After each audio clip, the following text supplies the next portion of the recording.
So it took a full year to build this product. You can imagine all the stress and uncertainty. If that launch had not worked, we would have died as a company. And the night before, I just was like, it's 2 years of my life, like all this responsibility to a lot of the angels who'd invested in it, literally felt physically sick in a way that I never felt like that in combat. It was a different type of stress. This is the like crazy and insane part where after I turned down McKinsey and decided I was going to start what became ID.me, I was paying myself a salary of like $48,000 a year instead of making $250,000 a year. I was technically homeless after finishing HBS. I was sleeping on my rugby buddy's couch for far longer than he expected. It was 7 months. So the paradox here is that you have to focus small to win big. And so those are things that I did not know intuitively.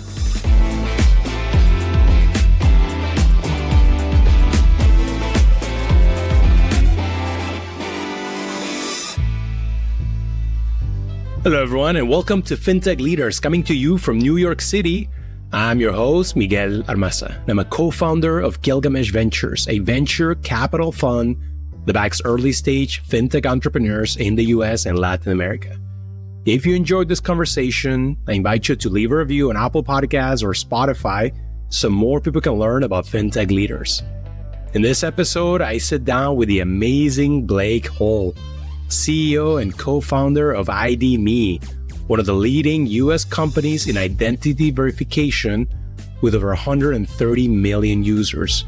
Founded in 2011, ID.me has raised around $300 million in equity from BoxGroup, Blu Venture, Moonshots Capital, Capital G, Morgan Stanley, Softbank, and a long list of impressive funds and angels. Blake is also a decorated war veteran, and he was awarded 2 Bronze Star medals from the US President for his service in Iraq. We discuss leadership lessons from his days of combat in Iraq with the US Army and the transition from military service to entrepreneurship, what he's learned from building a friendship with Elon Musk, importance of feedback, learning, and decision-making in the entrepreneurial journey, early challenges, the growing threat of identity theft and fraud, and a lot more. Welcome to FinTech Leaders. I'm honored that you're joining us all the way from the DC area. Is that right? Thanks, Miguel. Yeah, from Washington, D.C., in the company headquarters in Northern Virginia right now. Blake, I want to talk about your background because it's certainly an interesting one and a less traveled path, the one you've taken. And specifically, I read in one of your past interviews that you had a battalion commander that did not let you leave the military unless you applied to business school, and specifically to Harvard Business School, HBS. What do you think he saw in you? Why do you think he did that? Yeah, his name is Barry Huggins. He's like my second dad. He also speaks Russian, as do you. And he looks like what you would picture from a Hollywood Army commander. He's 6'3". He went to Harvard where he got his MFA in Russian. I think everyone was scared of him just because he's physically large and he's so smart. But what I always saw through it, he was carrying and responsible for the lives of over 700 men that he was leading into combat.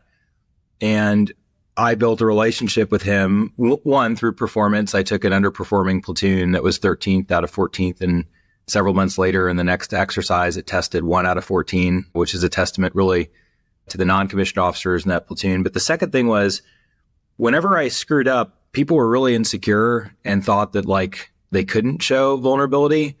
When I walked into his office, I'd be like, hey, sir, I really screwed this up. And here's what broke. Here's what I got wrong. Here's what I learned from it. Here's what I'm going to do to fix it.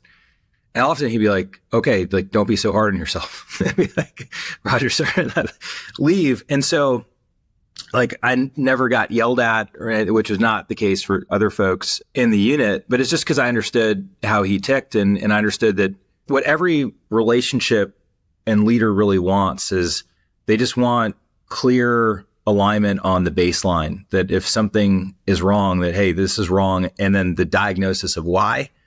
and what you've learned to grow. And when leaders see that someone comes in and takes ownership of it, understands and diagnoses it in a way that's rational and checks out, and then they give you an action plan to grow and get better, it's really wonderful and easy to lead people that way, because a lot of people will try to shirk responsibility and like, it's not my fault or whatever.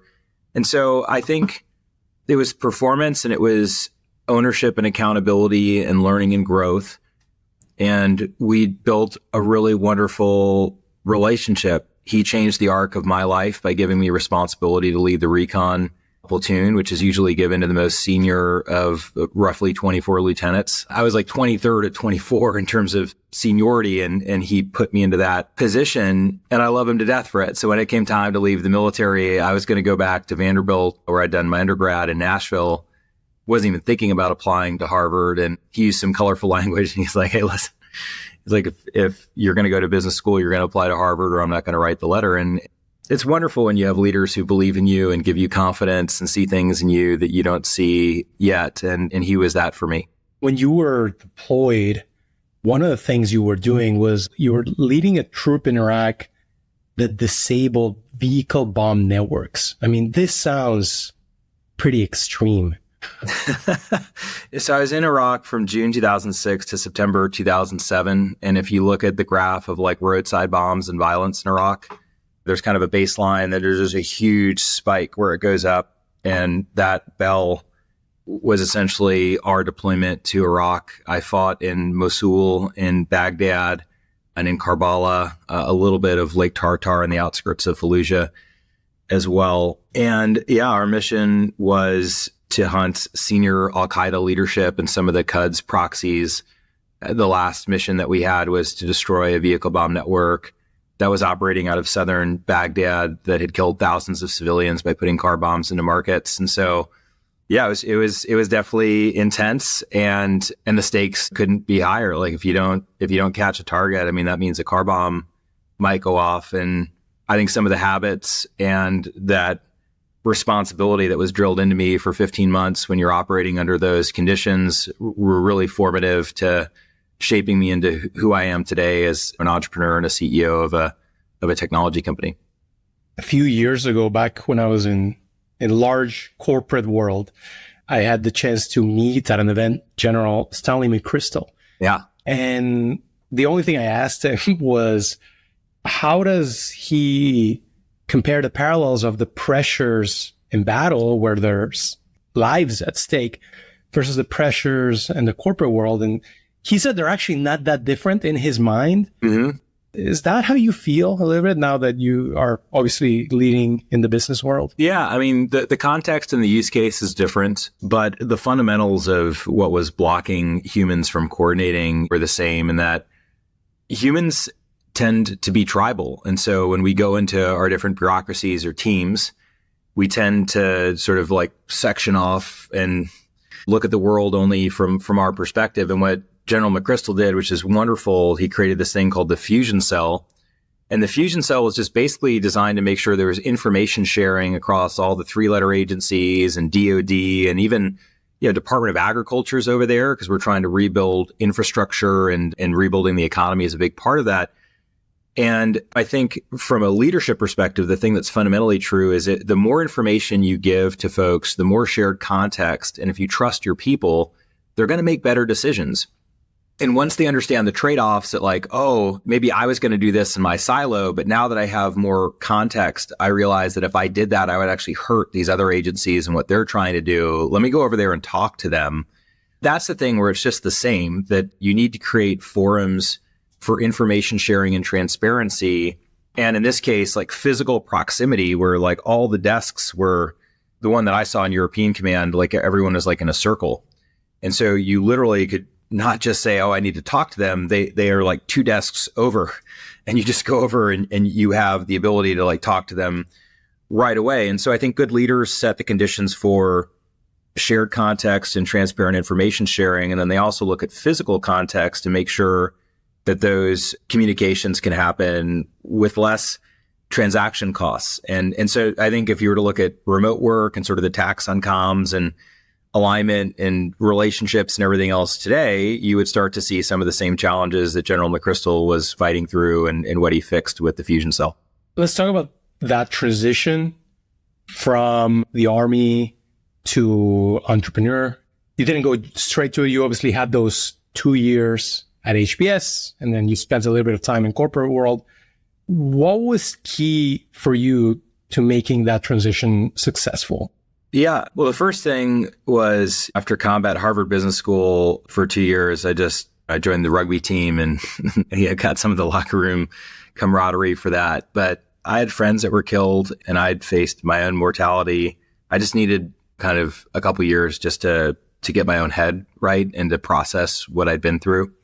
Combat gave me a great gift. And that gift is that just the awareness that life is precious and that I saw very young friends, we're all 22, 23, 24 years old, lose their life in a very capricious way. And so I'm like, okay, well, if no day is guaranteed to you, if you don't know that tomorrow is guaranteed to you, it really changes your attitude towards risk. And so I did a brief stint at McKinsey over a summer, had a full-time offer to go back. They treated me in an amazing way. I love the folks over there. But fundamentally, I was like, the riskier thing would be to wait and not to really go for it and to change the world in a positive way that would influence people's lives. And that if my life were to end, what would my sort of like legacy and impact on other humans be? And I just resolved that I wanted to make a positive impact on people's lives. And I wanted to do that by creating a business model that drove social impact. And I had no idea what I was doing. So this is the like crazy and insane part where after I turned down McKinsey and decided I was going to start what became ID.me, I was paying myself a salary of like $48,000 a year instead of making $250,000 a year. I was technically homeless after finishing HBS. I was sleeping on my rugby buddy's couch for far longer than he expected. I mean, it was 7 months.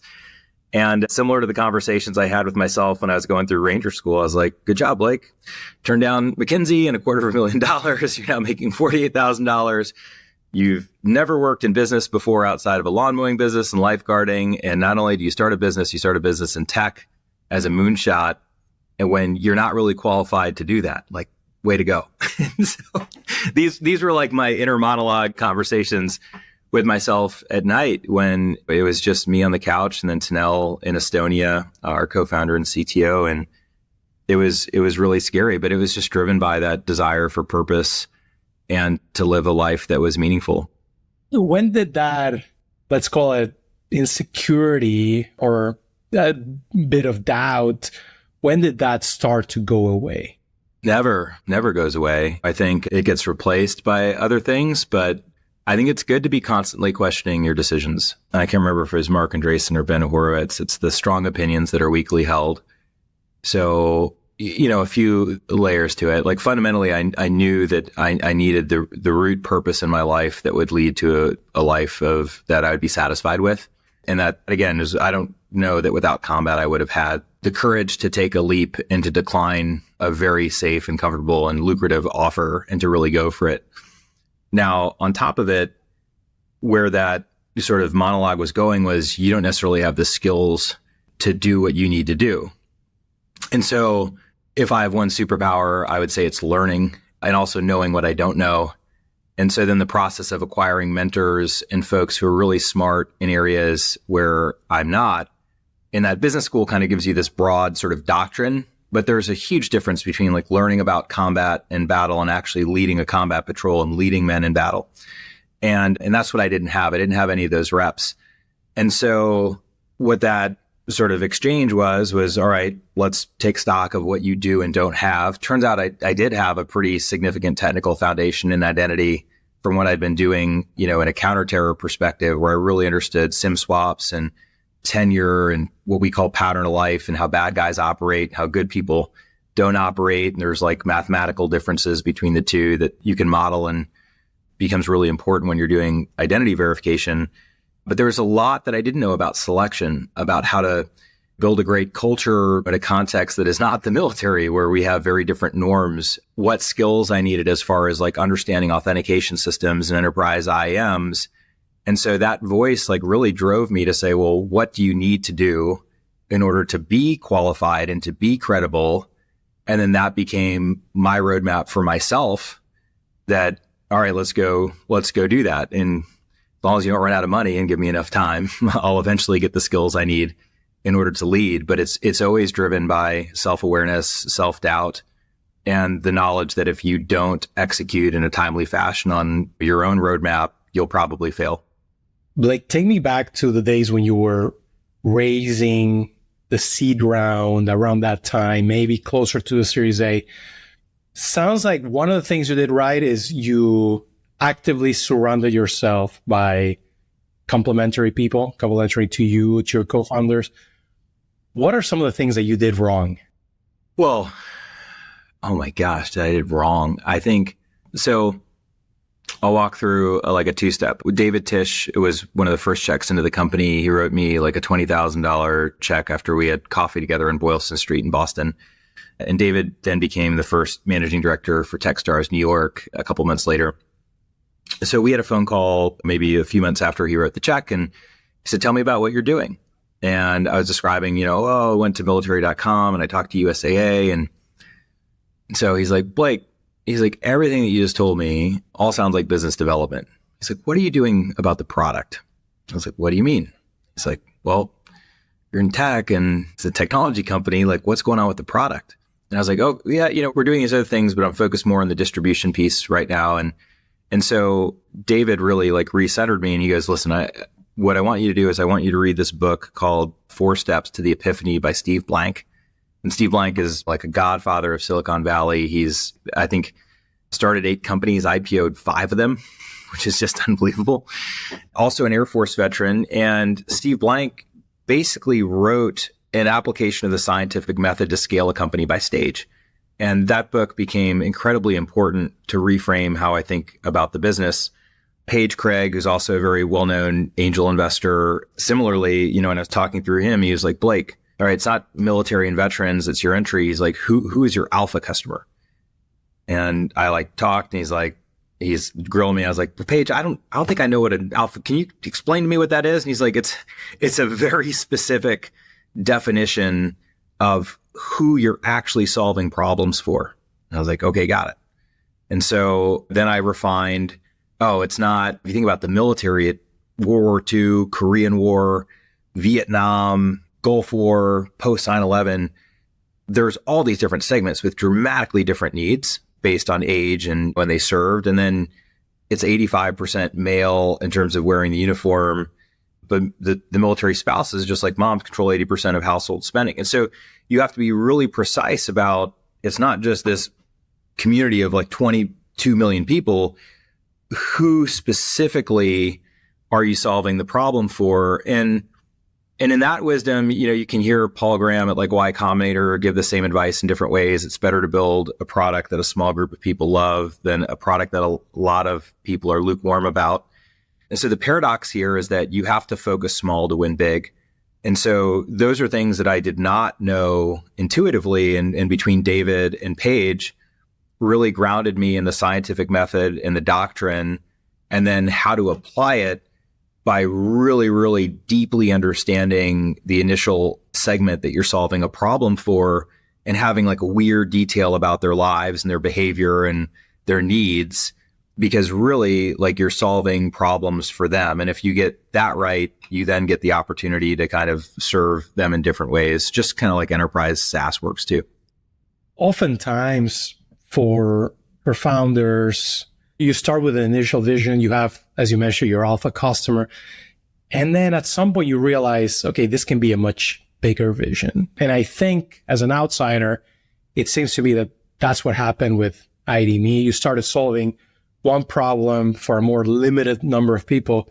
But now if I go to your website, you're doing a lot. And not just for veterans or military spouses, it's for almost the entire country. We signed up half of American adults now have an ID.me wallet, where today it's, if you look at social login, consumers obviously love social login. Facebook Connect and Google single sign-on product wouldn't exist if they didn't. But you don't see social login in fintech, and you don't see social login in government. You don't see it in crypto and healthcare and for account recovery or proving identity on social media. So you're like, well, why not? Is it that consumers don't value social login in high risk contexts? And I don't think that's true. I think, of course, you would love to have a single login and not to manage it. But you've got some product deficiencies where you need identity verification capabilities to go to those high risk contexts. And maybe you've got some brand traits where if you're an advertising company or you're an app that has a lot of behavioral data, people get kind of creeped out if you also want to be the identity utility around the web. And so the real opportunity is to build a digital wallet that does everything that your physical wallet does. And wallets do way more than payments.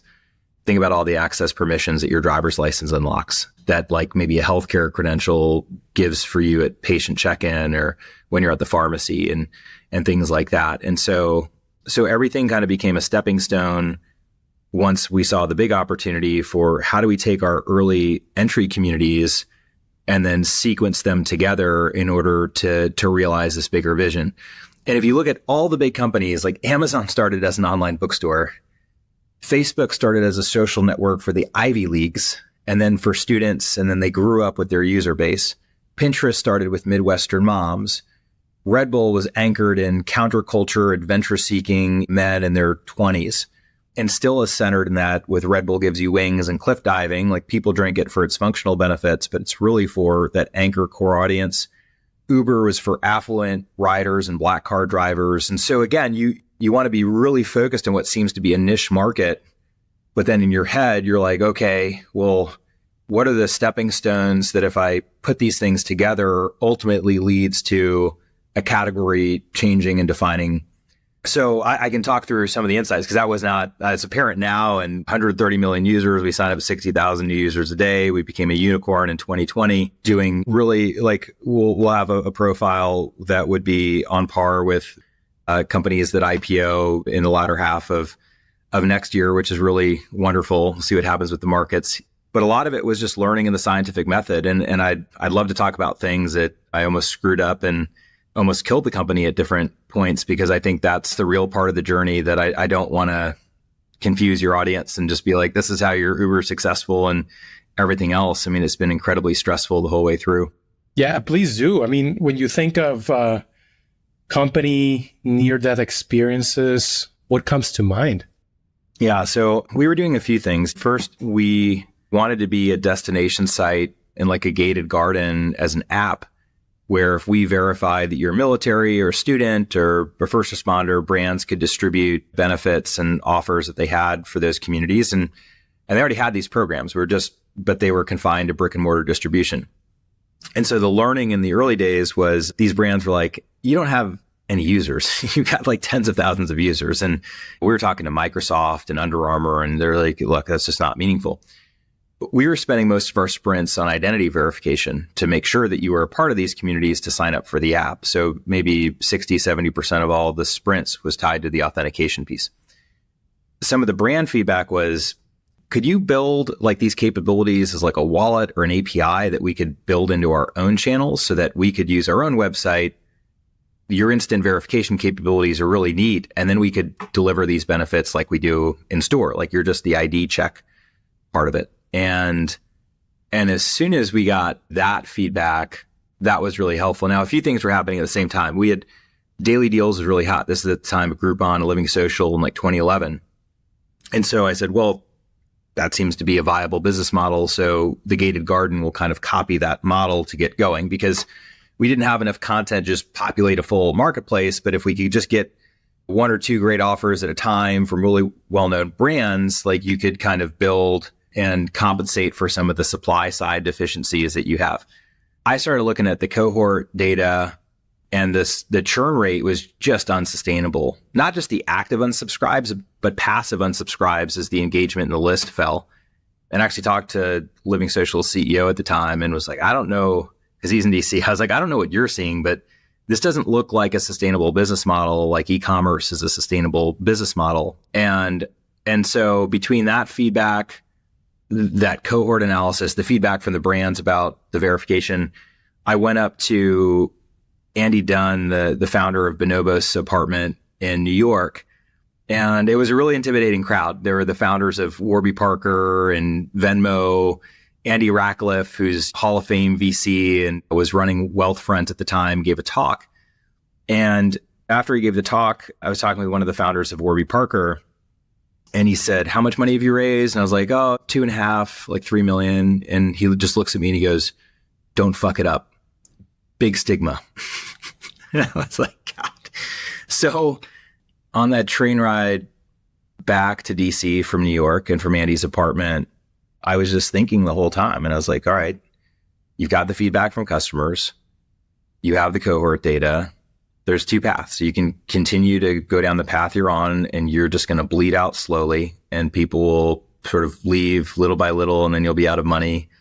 Or you can take what you've learned and you can pivot the company and build an identity wallet that is like a payment wallet, like PayPal or Venmo, but for everything, starting with military.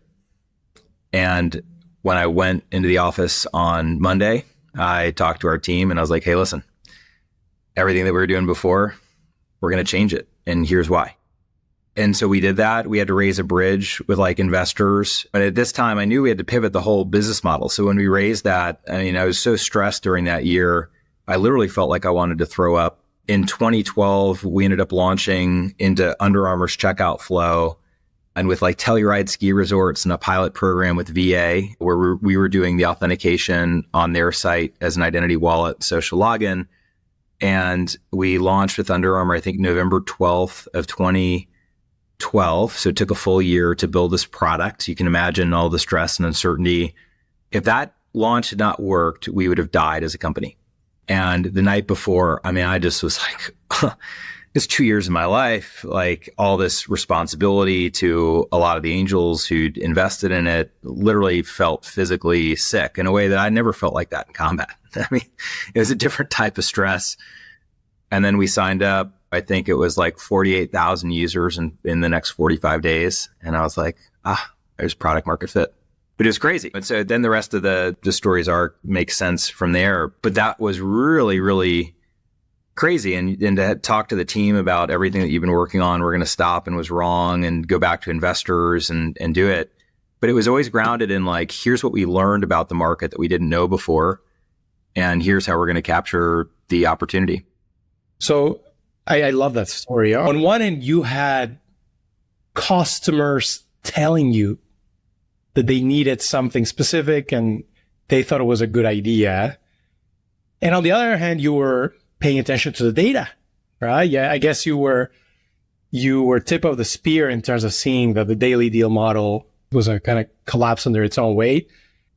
But you had to go to your team and convince them. I mean, you were the leader of the company, so they were obviously going to listen to you. But something that you always talk about in past interviews is, as an entrepreneur, you have this sense of purpose and you have this passion.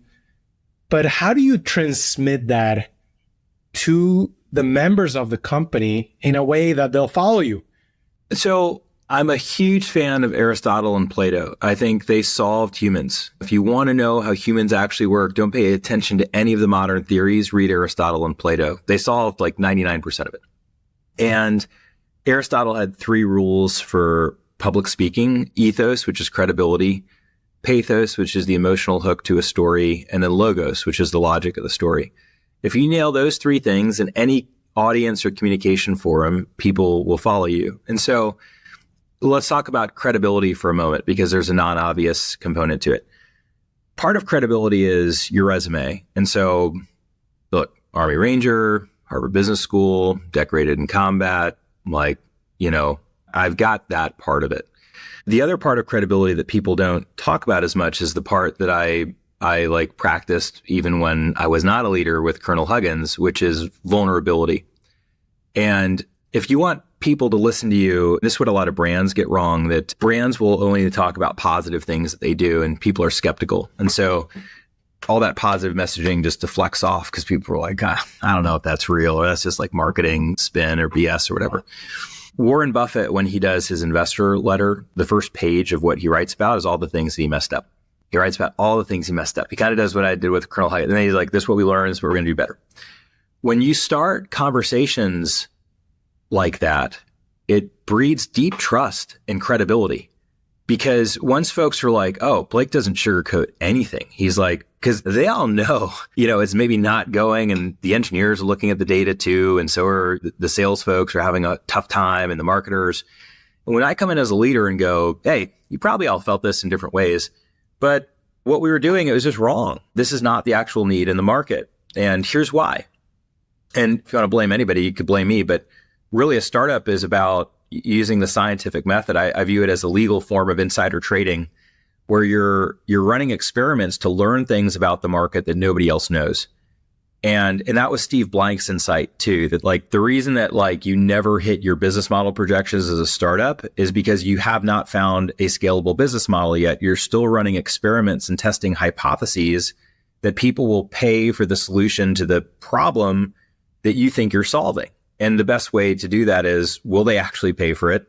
And then if they do, how much does it cost me to get more of them? And then what's their lifetime value? And do the economics check out to the point where I could scale a company? It's quite simple. But Don Rainey, who is a VC here in this area, was like, he said, you make up the numbers, we'll make up the valuation. It's just a different way of saying that. So part of even how I'd raise money from investors early on is a lot of them wrote me checks and they told me, we actually don't believe in the business model. And they would show me pictures of their children and be like, this is my daughter's college fund. I'm like, wait, you don't believe in the business model. This is your daughter's college fund, but you're still writing me a check for $50,000. They're like, yeah, we believe in you, which I thought was just so screwed up. A lot of pressure. Yeah, never do that to an entrepreneur. But the reason why was, even when I was communicating with our investors, I said, look, with this capital, these are the experiments that we're going to run. These are our hypotheses. If these assumptions are valid, cool, we're going to do this. If these assumptions are invalid, we're going to have to pivot the company. I'll come back with what we've learned, and then we're going to run some more experiments, and those will be the milestones from seed to A and then A to B. And so even setting expectations that we're not going to go to 100 million in 5 years, like every startup has a deck that shows that, and it's just ridiculous, because what you really should be talking about is, here's how we validate product market fit, and that we've got a scalable niche and opportunity that could then turn into something bigger. But there's a lot between here and there. So let's just focus on the next 18 months and what milestones we agree would be progress in order for the company to be fundable at the next event. So that part of credibility, and then you're just laying out the logic, then you're laying out the emotional appeal, which for us was like, hey, if brands are willing to distribute this directly through their own channels, which is amazing because they have the distribution built in, we realized that Vietnam veterans were not present in digital records. Like the DoD and the VA APIs only go back to about 1980. And so if you had a white label approach where somebody had to re-verify and fill out forms at every single site they went to, these Vietnam guys who never felt what I felt as a post 9/11 veteran, they would have to upload a form. They'd have to wait like 15 minutes for somebody in a call center to review it. And they would probably just throw up their hands and just be like, no one's ever done anything for me anyway. So like, whatever. Whereas if you have a digital wallet, yeah, they have to upload a form the first time. But once that's reviewed, it's saved and it's linked to the login. So when they go to the second, third, fourth site, all they have to do is log in, hit consent, and they're able to verify as fast as the post 9/11 folks. And so when we laid out that story of how a white label approach would impact older veterans and Vietnam era veterans, it really resonated with the brands emotionally, with our team. And it turns out when you're verifying legal identity for Americans, low income folks who tend to be underrepresented in credit bureaus, it's the same thing. They're right when you need all your social safety net benefits. If you have to go to each agency in person because you're not in the credit bureau's database, whereas with ID.me, you verify once. And then if you need to get food stamps, unemployment, Medicaid, affordable housing with HUD, you could have a single sign-on that would just done instead of day-long trips to each one. Those same principles. And so ethos, pathos, logos, if you know how to apply that, then that's great. But it all starts with credibility. And then if you nail the other two components, folks will follow you. It's the whole concept of portable and reusable identity, right? And I guess I now understand much better this concept that IDME talks about is the concept of no identity left behind. And I think that example of Vietnam veterans kind of crystallizes it. Talk to us a little bit about the current state of identity with the whole backdrop of generative AI making waves, positive and negative, I guess. Yeah. I'll talk about identity theft in general. And like, if you look at the FTC data, we won $5 million in grant funding from the Department of Commerce in 2013, and they thought identity theft was a problem then. If you look at the data from 2010 until now, identity theft is up 267%. So whatever we're doing, it is not working. I mean, it's an unbelievable explosion in fraud. And I was listening to Phil Venables at Google Cloud talk about these fraud rings. He's the CISO of Google Cloud. And he said that some of their research shows that these fraud rings will reinvest up to 30% of their take into R&D. It's better than most companies. Better than like top quartile Silicon Valley, which like 23, 24%. So they're not content to just stop like for what they took during the pandemic. They're constantly innovating. What we're seeing with generative AI is this huge surge in fraud attacks that are really in two different flavors. You've got the West African groups that are doing these scam attacks, primarily out of Lagos, Nigeria, and Accra and Ghana. And they've trained these large language models that are the evil cousins to ChatGPT for evil. You can buy subscriptions to these LLMs in the dark web. Fraud GPT, very simply named Worm GPT are two examples of it. And this takes the Nigerian Prince email to a completely new level, where the grammar and the syntax is not obviously wrong and the whole premise is laughable. These are really deeply sophisticated real estate scams, cryptocurrency scams, job scams. In fact, young people are being victimized by social engineering at higher rates than older people. That's what the FTC data shows. And that used to be the other way around. Absolutely. Yeah. Yeah. And so where I get really concerned about this is that research from the Identity Theft Research Center shows that 16% of identity theft victims contemplate suicide because of the guilt, the shame. I think there's a movie, The Beekeeper, that actually starts with this, where this old lady gets like scammed at the beginning. She loses her entire retirement, kills herself. It's a real crisis in terms of how devastating these scam attacks are on people's lives. So these LLMs are allowing these threat actors to both scale the volume of their attacks because they have productivity gains where one agent can operate multiple scams at once, and the effectiveness of their attacks. What the Asian threat groups are doing, and some of the Eastern European threat groups are doing more deep fakes and synthetics. And just the improvements in generative AI for video chat, a human agent can no longer reliably detect whether or not they're dealing with like Miguel on a conversation right now, or if this is a synthetically generated version of you. It's a coin flip, about 50-50. And so without additional checks like presentation attack detection, which is genuine presence assurance, and there's an ISO standard for that, and without our machine learning models that take in a lot of different signals, it is really, really scary what our sort of near peer nation state adversaries are doing with some of the more sophisticated attacks, and then what some of these criminal organizations that leverage scams to literally steal billions of dollars from our government are doing. And we certainly have seen an explosion on both attack vectors. And this is where we're in this game of cat and mouse, where we're just constantly adapting to the latest thing that they're doing. But I think people would be terrified and honestly pretty angry if they knew what these hacking groups are doing to target individual Americans to steal their government benefits.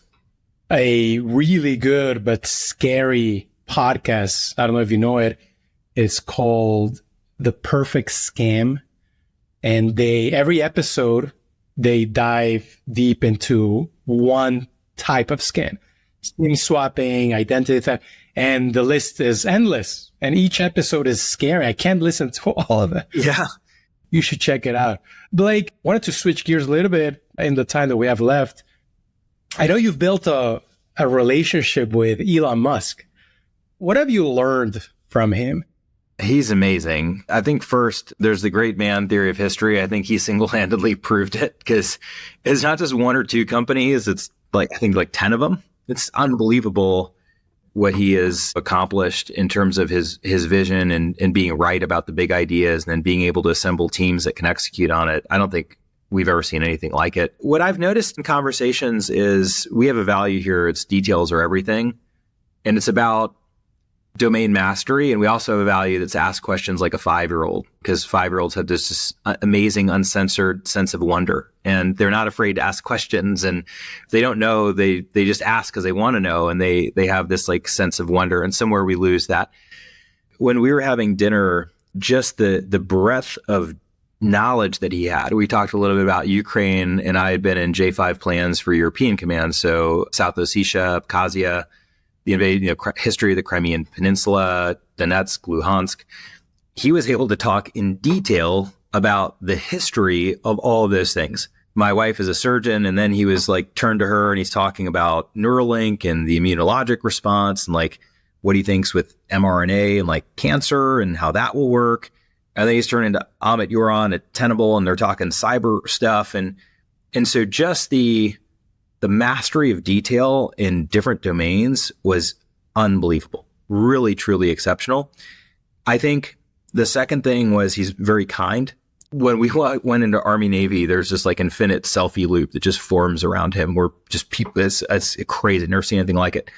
And as we were walking up, there was a woman who came to him and she said, "Oh, my husband's a disabled veteran. He'd love to have a picture with you." And he just stopped and went over and spent 15, 20 minutes with this gentleman just on the concourse at Army Navy, and just unbelievably kind in terms of helping people. Even I was getting exhausted just watching how much people were taking from him. And then I think the last thing is that he loves America and what we stand for, a meritocracy, a place where you can live your life freely. And so just watching the Corps of Cadets, it's always been inspiring to me to see young men and women who are willing to give their life to protect what America stands for. And he had this line, he said, "America is this like light in an ocean of darkness." And I love that framing of it, because that's how I've always felt about America as well. We have our imperfections, but on a relative basis, this is like the greatest experiment that's ever been run. And it's really important that we love this country and we value it, and that we make sure that we pass on our republic to future generations. And I think, yeah, I mean, just all three of it. That's why he's just an amazing human being. I'm glad I asked. Could not agree more. As someone who came to the US almost 2 decades ago, it's definitely changed my life in positive ways. Blake, before I let you go, where are you in 10 years, in 5-10 years? Where is ID.me? What would you consider a great success? We're Visa 2.0. So to borrow a line from Visa, we want to be everywhere that you want to be so that you can bring your identity and your credentials with you. Once you have social login and identity tied together, you can do social login and identity plus payments, plus your business credentials, plus like your Netflix and your HBO and your Showtime subscriptions or your fishing license. And so what we get to do as a company is we get to give people time back. We do all the check-in for MGM and Wynn hotels. There used to be like lines that were hours long at happy hour. Now you can skip the line by verifying your identity. Your phone turns into a room key. We give people 15 minutes of their life back. And so as we do some of these additional things of like adding more credentials and programs, things that might frustrate you as a consumer, like you're setting up an Apple TV or a Roku box and you have to go like HBO app by app, enter your password or whatever, to have a social login that is universally adopted where we already know that you're you.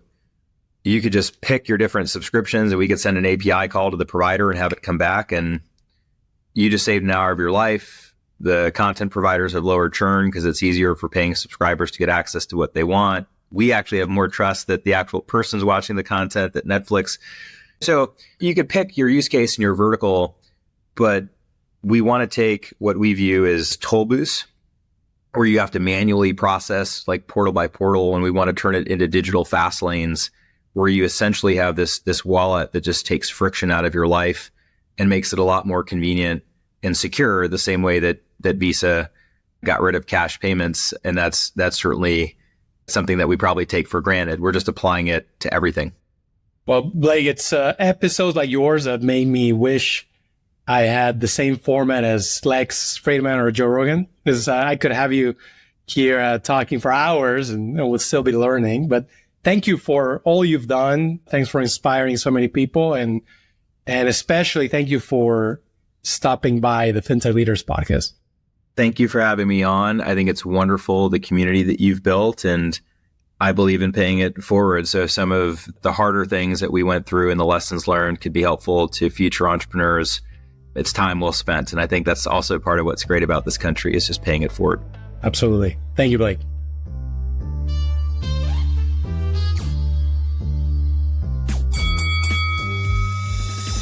Thanks for tuning in. I hope you enjoyed this great episode with Blake Hall, CEO of ID.me. If you want more interviews, make sure to subscribe, follow, and leave a review on Apple Podcasts, Spotify, or wherever you get your shows. It helps and truly means a lot. And if you have any suggestions or thoughts about the show, just drop me a line on Twitter or LinkedIn. Signing off till next week, I'm your host, Miguel Armaza.